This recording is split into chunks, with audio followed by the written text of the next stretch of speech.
সভাপতি, বর্তমান সদস্য সচিব এবং দূর দূরান্ত থেকে বিভিন্ন ইউনিয়নের সভাপতি সম্পাদক, ছাত্র দলের আহ্বায়ক, যুব দলের সদস্য সচিব এবং আমাদের যুবদল ছাত্রদল স্বেচ্ছাসেবক দলের কর্মী ভাইয়েরা সর্বপ্রথম আমার ব্যক্তিগত পক্ষ থেকে এবং নোয়াখালী জেলা বিএনপির পক্ষ থেকে জানাই রক্তিম সালাম ও শুভেচ্ছা।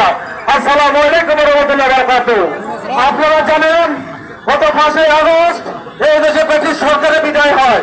বিদায় হওয়ার পরে আবার সেনবাগে একটা 90 পেশি সরকার, 90 পেশি ব্যক্তি একটা আবিষ্কার হয়েছে। আলহাজ কাজী মফিজুর রহমান দীর্ঘদিন এই সেনবাগে জাতীয়বাদী দল বিএনপির সাথে সম্পৃক্ত আছে, রাজনীতি করে এসেছেন। ওনার বিরুদ্ধে কোন চাঁদাবাজি, কোন টেন্ডারবাজি, কোন চাঁদাবাজের কোন প্রমাণ নেই।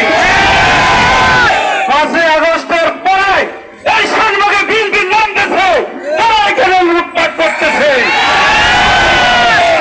তাদেরকে আমি এখান থেকে জবাব দিচ্ছি, বাংলাদেশ জাতীয়তাবাদী দলে এই ধরনের চাঁদাবাজ এবং মৌলবাজ কারো স্থান নাই। এখানে যারা আছেন সবাই কয়েকটা মামলার আসামি আছেন, আমি নিজে 32টা মামলার আসামি। অতি দুঃখের বিষয়, আজকে আমার 6 নম্বর কাবিলপুর ইউনিয়নে আমার লোকজনকে বাধা দেওয়া হচ্ছে। আপনার মনে এত ভয় কিসের? যদি আপনি দলকে ভালোবাসেন, আপনার পক্ষে যদি দলীয় নেতা কর্মী থাকে, রাস্তা রাস্তা ব্যারিকেড, ওরা ওটা কেন ব্যারিকেড দিবেন?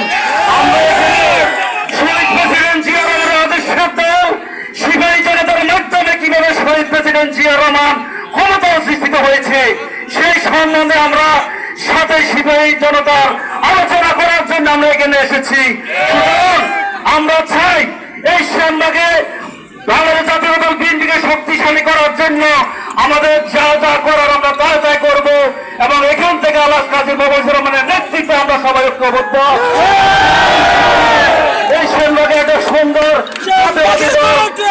দেওয়ার জন্য আমরা অক্লান্ত পরিশ্রম করবো, সবাই ঐক্যবদ্ধভাবে থাকবে।